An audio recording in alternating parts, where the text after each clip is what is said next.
বিনাটা আছে ওইখানে আমি যাচ্ছি। তো তোমরা ভিডিওটা দেখতে থাকো, তোমাদেরকে দেখাবো।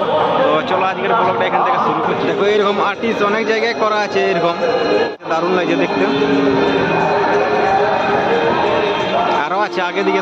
দেখো এরকম আর্টিস্ট অনেক জায়গায় করা আছে, আর্টিস্টগুলো খুব ভালো, অনেক সুন্দর। দেখো রামায়ণের কাহিনী নিয়ে আছে আর্টিস্টগুলো করা। দেখো আরও আগে দিকে আছে যে বোর্ডগুলো দেখতে পাচ্ছ, প্রতিটা বোর্ডে এরকম আর্টিস্ট করা আছে এরকম। দেখো এইখানে এখন এই আর্টিস্টটা করা আছে, দেখো কালার করা হয়েছে, এখানে কালার করা হয়েছে। আর আগের দিকে দেখো যে বোর্ডগুলো আছে, প্রতিটা বোর্ডে এরকম হবে আর্টিস্ট, সব দিকে করা আছে। দেখো ওই পাশেও আছে, দেখো সব দিকে করা আছে। আর এখানে দিনের রাতে প্রচুর ভিড় সব সময়। দেখো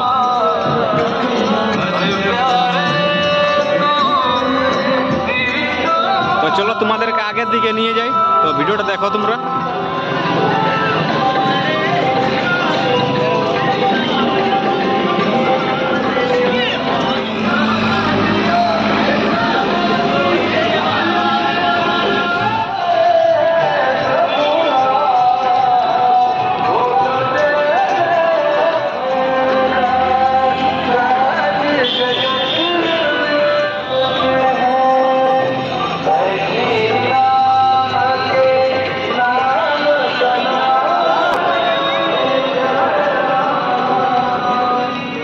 এই যে স্টেজগুলো দেখতে পাচ্ছ, এগুলো বিকালবেলা প্রোগ্রাম চলে, বিকালবেলা এরকম চারোদিকে দমে স্টেজ করা আছে। দেখো ওই পাশেও দেখো আর্টিস্ট করা আছে। ওইখানে আর্টিস্টটা হচ্ছে মা সীতায় যখন হনুমানকে আংটি দিয়েছিল সেইটা, ওটা দেখো।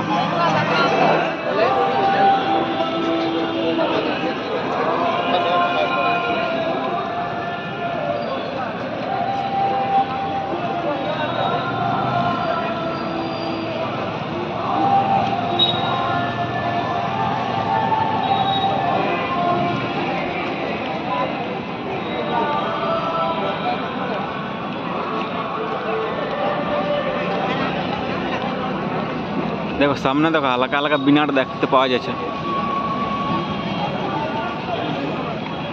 আর কিছু দূর তবে পৌঁছে যাব বিনাটার কাছে।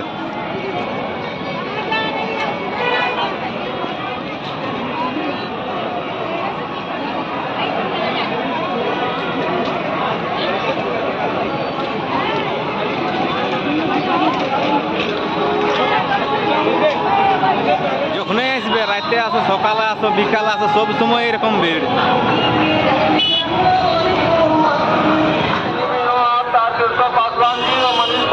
মূর্তিটা দেখো কত বড়।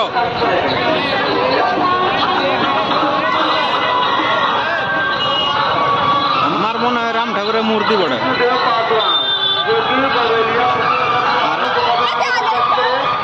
আর এইদিকে দেখো বোর্ডটা আছে,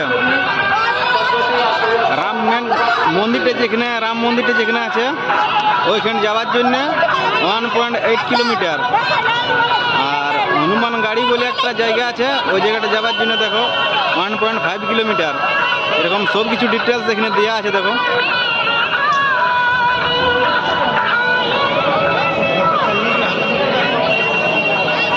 তো বন্ধুরা আমরা রাম মন্দির গিয়েছিলি, তো ওইখানে ভিডিও করতে দেই নাই, মোবাইল এলাও নাই ভিতরে নিয়ে যাওয়ার। ভিতরে যাওয়ার আগে মোবাইল নিয়ে নিছে, মোবাইল, ব্যাগ, ঘড়ি, হেডফোন সব কিছু নিয়ে নিছে। ভিতরে কোনো এলাও নাই কারোর জন্য।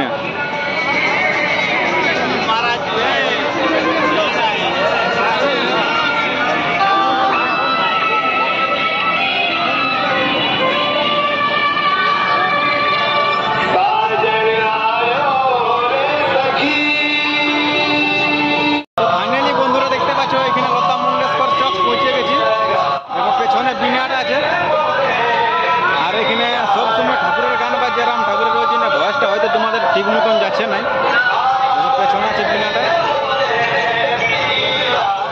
এইখানেও কিন্তু প্রচুর ভিড় সব সময়।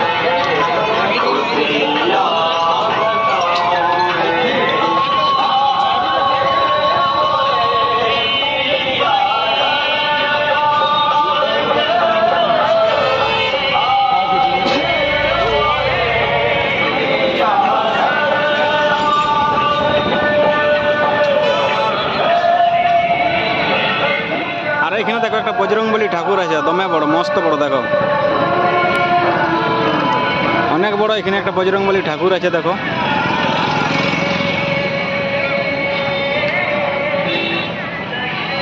অনেক উঁচু আছে।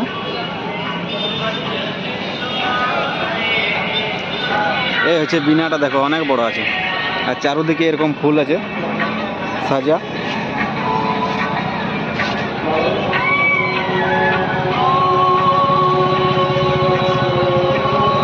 বন্ধুরা এই ব্লগটা আলাদা হবে, মানে আলাদা পার্টে হবে। শুধু এই লতা মঙ্গেশকর চকের নিয়ে এই ব্লগটা হবে শুধু। আর যে মেন রাম মন্দির যাচ্ছি ওইটা একটা আলাদা ব্লগ হবে। কিন্তু রাম মন্দির তোমাদেরকে দেখাতে পারবো না, কারণ ওইখানে তো মোবাইল এলাও ছিল না, মোবাইল নিয়ে যেতে দেয় না। তাই শুধু তোমাদেরকে যাওয়ার ব্লগটা দিতে পারবো, বাকি আর কিছু দিতে পারবো না। তো চলো এইখান থেকে অন্যদিকে তোমাদেরকে দেখাই। তো ভিডিওটা দেখতে থাকো শেষ পর্যন্ত।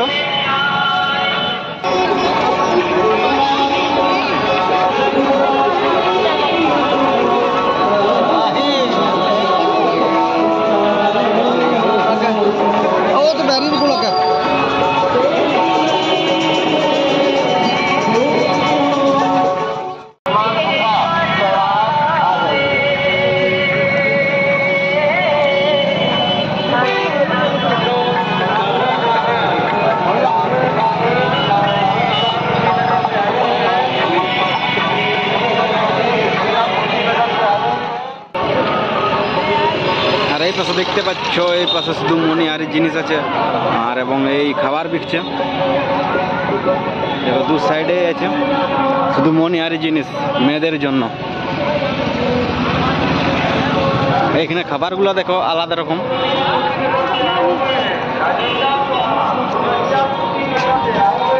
মুকুলদানা আর কি কি আছে দেখো, মুরব্বা আরো অনেক কিছু আছে, নাম জানি প্রথমবার দেখছি।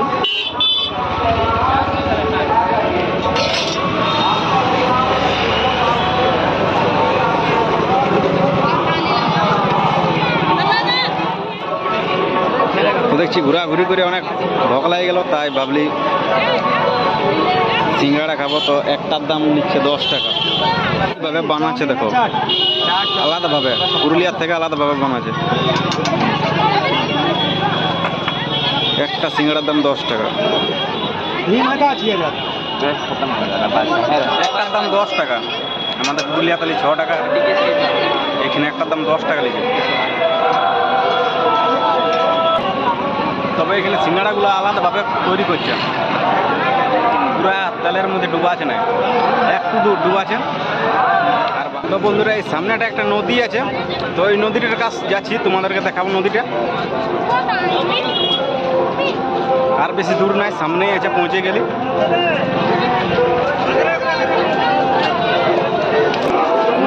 তো বন্ধুরা নদীর কাছে পৌঁছে গেছি, দেখো তোমাদেরকে দেখাচ্ছি।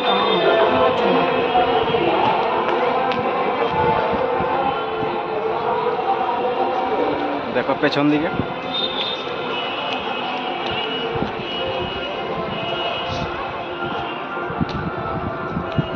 অনেক লোক এখানে স্নান করছে।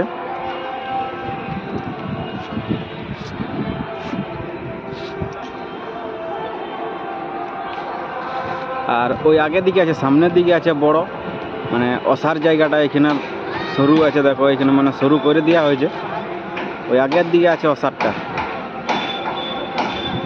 অনেক বড় আছে আগের দিকে। তো বন্ধুরা এই ব্লগটা এখানে শেষ করছি। এরপর আমি চলে যাব আমাদের রুম, যেখানে আমি মানে থাকছি, আমরা সবাই ওইখানে চলে যাব। তো এই ব্লগটা এখানে শেষ করছি। ব্লগটা কেমন লাগলো কমেন্ট অবশ্যই জানাবে। তো দেখা হচ্ছে নেক্সট ব্লগের মধ্যে।